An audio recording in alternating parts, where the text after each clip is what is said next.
السلام عليكم ورحمة الله وبركاته.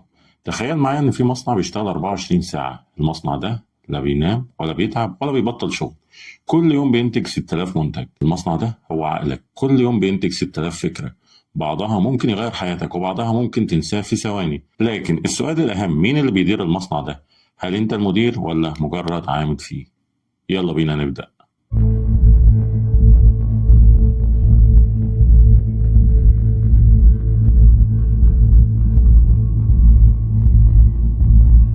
أهلا بيكم في الجانب الرمادي. احنا النهاردة على أعتاب سر من أسرار العقل البشري. سر كان محجوب عن العلماء لقرون، لحد ما جت لحظة في عام 2001 في مختبر في جامعة واشنطن اكتشفوا شيء غريب جدا. اكتشفوا إن الدماغ لما ما بيعملش أي حاجة بيكون في ذروة نشاط. الاكتشاف ده قادنا إلى باب المصنع السري، مصنع الأفكار. يلا بينا نبدأ عشان نعرف إزاي المصنع ده بيشتغل وإزاي نستفيد منه. بس الأول ما تنسوش لايك وشير وسبسكرايب وتفعلوا زر الجرس عشان دايما يوصلكم كل جديد. معانا النهاردة مجموعة من الحكايات اللطيفة اللي هتعلمنا حاجات كتير قوي. أول حكاية هي الرجل الذي اخترع أقوى لعبة في العالم وهو لا يعمل. سنة 1984 في مدينة كيوتو اليابانية كان في مهندس شاب اسمه شيجيرو مياموتو، كان بيشتغل في شركة ناينتندو الصغيرة وقتها. كانت الشركة دي بتكافح من أجل البقاء، ومدير مياموتو اداله مهمة مستحيلة، إنه يخترع لعبة جديدة تنقذ الشركة من الإفلاس. لكن مياموتو ما كانش بيقعد على مكتبه، ما كانش بيرسم مخططات ولا بيحسب حسابات. كان بيعمل حاجة غريبة جدا. مياموتو بيقول إن أنا سبت المكتب ورحت حديقة منزلي، فضلت أراقب النمل وهو بيبني مستعمراته، وأشوف إزاي بيحفر الأنفاق وإزاي بينقل الطعام وإزاي بيشتغل بتعاون مذهل. بيقول أسابيع وهو بيروح كل يوم يعمل كده، يراقب ويتأمل وما بيعملش حاجة فعليا، لحد ما جات له الفكرة فجأة. بيقول مياموتو أنا شفت في خيالي شخصية صغيرة بتدخل أنفاق تحت الأرض، تتحرك في متاهات، تهرب من أعداء وتبحث عن كنز. الرؤية اللي شافها مياموتو دي أصبحت فيما بعد سوبر ماريو، اللعبة اللي باعت أكتر من 40 مليون نسخة وأنقذت نينتندو من الإفلاس، وجعلت مياموتو أشهر مصمم ألعاب في التاريخ. اللي حصل لمياموتو هو تفعيل شبكة الوضع الافتراضي أو Default Mode Network. لما توقف عن محاولة الابتكار وعاش حالة من الملل الإبداعي، انطلقت الشبكة الدماغية دي اللي بتربط ذكريات طفولته، ممثلة هنا بحب الاستكشاف، وبعدين مشاهداته الحالية اللي هو النمل في الحديقة، ثم خبرته المهنية تصميم الألعاب. والنتيجة فكرة ثورية ما كانتش هتظهر لو كان فضل قاعد في مكتبه بيحاول الإبداع. العلم بيقول إن الإبداع الحقيقي ما بيجيش من الجهد الواعي، بل من الاسترخاء الذي يحرر العقل اللاواعي. وتاني حكاية معانا سر العالم الذي غير الفيزياء وهو يمشي. خلونا دلوقتي نروح لسويسرا سنة 1905. شاب عنده 26 سنة شغال في مكتب براءات اختراع. كان عمله روتيني وممل، فحص براءات اختراع الآخرين. الشاب ده اسمه ألبرت أينشتاين. أينشتاين كان عنده عادة غريبة، كل يوم بعد الشغل كان بيسيب المكتب ويمشي ساعات طويلة في جبال الألب، حتى في أحلك ليالي الشتاء الباردة. وبيقول أينشتاين في مذكراته إن المشي مش مجرد تمرين، بل هو وسيلة للتفكير، أو بالأحرى لعدم التفكير. أترك عقلي حرا يسرح حيث يشاء. وفي يوم من الأيام دي وهو ماشي لوحده جت اللحظة الفارقة. بيقول أينشتاين تخيلت نفسي أركب شعاع ضوء، أنظر إلى الوراء، أرى ساعة ضخمة لكن عقاربها لا تتحرك. في تلك اللحظة انكشف السر. الرؤية دي قادت أينشتاين إلى نظرية النسبية الخاصة اللي غيرت فهم البشرية للزمان والمكان للأبد. كل ده جه من مجرد مشي. علم الأعصاب الحديث بيفسر ما حدث. عند المشي المنتظم بيرتفع تدفق الدم إلى الدماغ 15%، وبتنخفض موجات بيتا المسؤولة عن التوتر، وترتفع موجات ألفا المسؤولة عن الاسترخاء الإبداعي. لكن الأهم من كده إنه بينشط الحصين أو هيبوكامبوس، وهو مركز الذاكرة والملاحة المكانية اللي بيربط الأفكار بعلاقات مكانية جديدة. أينشتاين ما اخترعش النسبية، هو بس اكتشفها لما حرر عقله من قيود التفكير المنطقي المباشر. عشان كده إذا كنت عالق في مشكلة امشي لمدة 20 دقيقة وبدون هاتف، ودع مصنعك يعمل. ودلوقتي هنطير على لندن في العصر الفيكتوري. كان في كاتب مشهور بيعاني من أزمة إبداعية. الكاتب ده اسمه تشارلز ديكنز.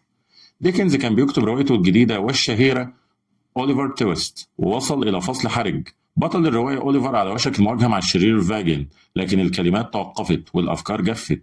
بيقول ديكنز من رسائله: أيام وأنا عالق أجلس أمام الورق الأبيض والقلم يرفض الكتابة، حتى يئست وقررت الاستحمام. دخل ديكنز الحمام، المية دافية والبخار مرتفع، وفجأة بيقول ديكنز رأيت المشهد كاملا: أوليفر يقف في الظلام، فاجن يظهر من الخلف، الحوار يتدفق في رأسي كالنهر. خرجت من الحمام مبللا وكتبت الفصل كاملا في جلسة واحدة. الفصل ده أصبح أحد أشهر فصول الأدب الإنجليزي، وحمام ديكنز أصبح أسطورة بين الكتاب. الاستحمام بالماء الدافئ بيرفع درجة حرارة الجسم قليلا، وده بيزود تدفق الدم إلى الدماغ ويرفع مستوى الدوبامين بنسبة 25%. لكن السر الحقيقي صوت الماء المتدفق بيعمل ضجيج أبيض أو الوايت نويز، واللي بيغطي على الأصوات المزعجة وبيسمح للعقل بالتركيز على الداخل. الدراسات الحديثة بتظهر إن 72% من الناس بيجي لهم إلهام مفاجئ في الحمام، وده مش صدفة، بل لأن الحمام بيجمع 3 عناصر: الاسترخاء الجسدي، العزلة الاجتماعية، والضجيج الأبيض. دي ثلاثية تطلق العنان للمصنع الداخلي. الحكاية الرابعة: العالمة التي اكتشفت بنية الحمض النووي وهي ترسم. المكان كامبريدج سنة 1952. عالمة شابة تدعى روزاليند فرانكلين بتعمل على أكبر لغز بيولوجي: كيف تبدو بنية الحمض النووي DNA. روزاليند كانت بتجري تجارب معقدة بتستخدم تقنية حيود الأشعة السينية، لكن النتائج كانت مجرد بقع سوداء على أفلام لا معنى واضح ليها. روزاليند كانت بترجع المنزل منهكة، لكن بدل من مواصلة العمل كانت بتجلس على أريكتها وترسم. بتقول روزاليند: لا أحاول حل اللغز، بل أرسم البقع التي رأيتها، ألونها، أكررها، ألعب بها كما يلعب الأطفال بأشكال السحاب. وفي ليلة من الليالي دي وهي بترسم البقع للمرة 100 تقريبا، شافت حاجة. بتقول روزاليند: بدت لي البقع كسلم ملتوي، خطوط متوازية تلتف حول بعضها كحلزون مزدوج. الرؤية دي أصبحت الحلزون المزدوج للDNA، اكتشاف حصل عليه زملائها لاحقا على جائزة نوبل، بينما هي ماتت قبل أن ترى تقدير العالم لاكتشافها. اللي عملته روزاليند هو التفكير البصري. حولت البيانات المجردة اللي هي البقع السوداء إلى صور بصرية اللي هي الرسومات. العلم بيقول لنا إن 65% من الناس بيفكروا بالصور. الدماغ البصري اللي هو الفص القذالي بيتعامل مع الصور أسرع من الكلمات ب60,000 مرة. عشان كده لما ترسم فكرتك بتشغل مناطق دماغية مختلفة وبتخلق روابط جديدة وبتشوف حلول كانت مخفية. جرب تلعب اللعبة العلمية دي، خد مشكلتك وارسمها كصورة مجردة بدون استخدام أي كلمات، وهتتفاجئ باللي يظهر لك. خد بالك، المصنع ده له 3 أعداء مهمين جدا. العدو الأول: التعددية المزمنة. في هوليوود سنة 2010 كان في منتج أفلام موهوب اسمه أندرو ستانتون. الراجل ده أنتج فايندينج نيمو وولي، أفلام مشهورة ونجحت جدا.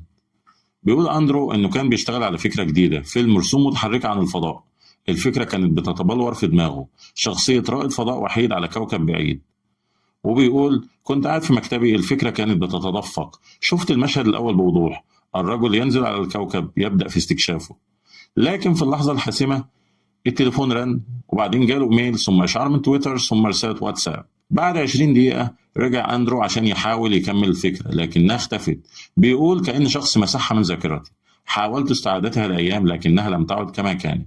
الفكرة المفقودة دي كان ممكن تكون فيلم رائع، لكنها ضاعت للأبد في بحر التعددية. عندنا دراسة في جامعة كاليفورنيا إيرفين اكتشفت إن كل مرة بتنقطع عن مهمة بتحتاج 23 دقيقة عشان ترجع للتركيز الكامل. التعددية بتقلل الذكاء الانفعالي بنسبة 10 نقط، وبتقلل الإبداع بنسبة 40%. المخ ما يقدرش يعدد المهام، بل ينتقل بينها بسرعة، وكل انتقال بيكلفه طاقة دماغية تساوي 3 ساعات من العمل المتواصل. خد بالك من العدو ده. ومعانا عدو تاني اسمه الإرهاق الرقمي. سان فرانسيسكو في وادي السيليكون في مطور تطبيقات كان اسمه كال نيوبورت، كان شغال في شركة ناشئة. كال كان بيعاني من مشكلة برمجية معقدة، خطأ في النظام. 3 أيام وهو بيحاول يحله، وكل الحلول بتفشل، والموعد النهائي بيقرب ومش عارف يعمل ايه. فبيقول كال نيوبورت من كتابه ديب وورك: كل 5 دقايق كنت ببص في تليفوني، بشوف فيسبوك، تويتر، ايميلات العمل، واتساب العائلة، حتى وانا بحل المشكلة عيني كل شوية بتروح تلقائي للتليفون. وبيقول في اليوم الرابع قرر كال انه يعمل شيء جذري ومختلف. حذف كل تطبيقات التواصل من التليفون حتى البريد الإلكتروني، وحط تليفونه في درج المكتب وقفل الدرج. 2 من العمل المتواصل بدون أي مقاطعة، والنتيجة إن كان حل المشكلة في 2 نفس المشكلة اللي عجز عن حلها في 3 أيام. بيقول: كان الحل قدامي طول الوقت، لكن عقلي كان مشتت جدا عشان يقدر يشوفه. دراسة في جامعة تكساس وجدت إن مجرد وجود الهاتف على المكتب بيقلل الذكاء المعرفي 10% حتى لو كان مقفول. السبب إن جزء من عقلك بيفضل مراقب للهاتف حتى وإنت مش واخد بالك. والعدو الثالث والأخير معانا النقد المبكر. في بوسطن سنة 2014 كاتبة شابة اسمها إلينور كاتون فازت بجائزة مان بوكر عن روايتها الأولى. بعد النجاح المدوي بدأت إلينور في كتابة روايتها الثانية. كانت فكرة رائعة، رواية تاريخية عن نيوزيلندا.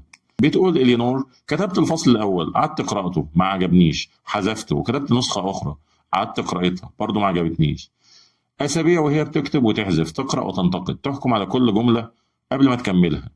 بعد 3 شهور اكتشفت إن أنا ما سجلتش غير 10 صفحات بس، كل مرة أقرأها ألاقيها أسوأ من اللي قبلها. في النهاية توقفت عن الكتابة تماما، والرواية ماتت قبل أن تولد. إلينور كاتون الكاتبة العبقرية أتت روايتها الثانية بنقدها المبكر، بينما روايتها الأولى اللي فازت بالجائزة كتبتها بسرعة من غير ما تعيد قراءة أي فصل لحد ما خلصتها تماما. العقل الإبداعي والعقل الناقد بيشتغلوا من مناطق دماغية مختلفة. الإبداع يعني الفص الصدغي الأيمن زائد القشرة أمام الجبهية، أما النقد فهو الفص الجبهي الأيسر زائد اللوزة الدماغية. لما بتنتقد مبكرا بتنشط اللوزة الدماغية اللي فيها مركز الخوف والقلق، فتقتل الإبداع في مهده. النقد المبكر يشبه محاولة تعديل الصورة أثناء التصوير، بدل من الانتظار حتى تكتمل الصورة ثم تعديلها في مرحلة المونتاج. وتعال أقول لك يا صديقي إزاي تدير مصنعك الشخصي.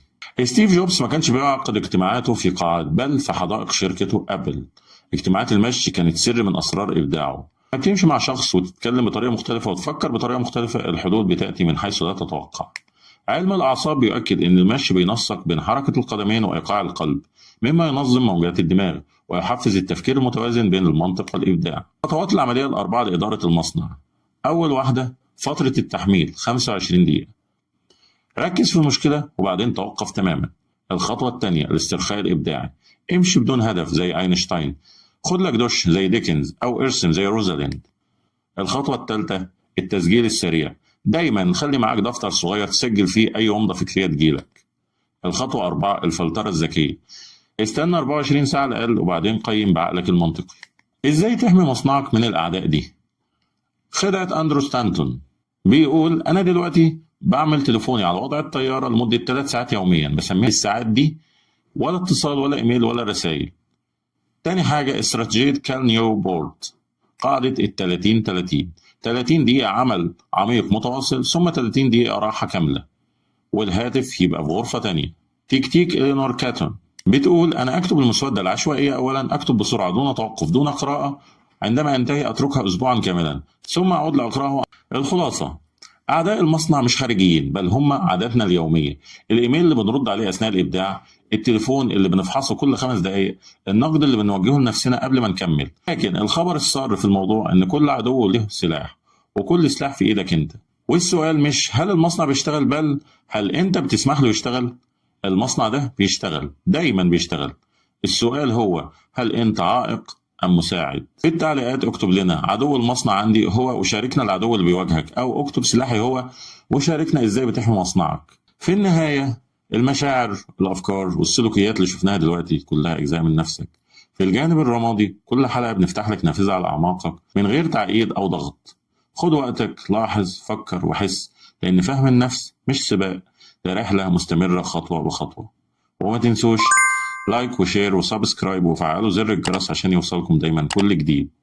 واشوفكم الحلقة الجاية.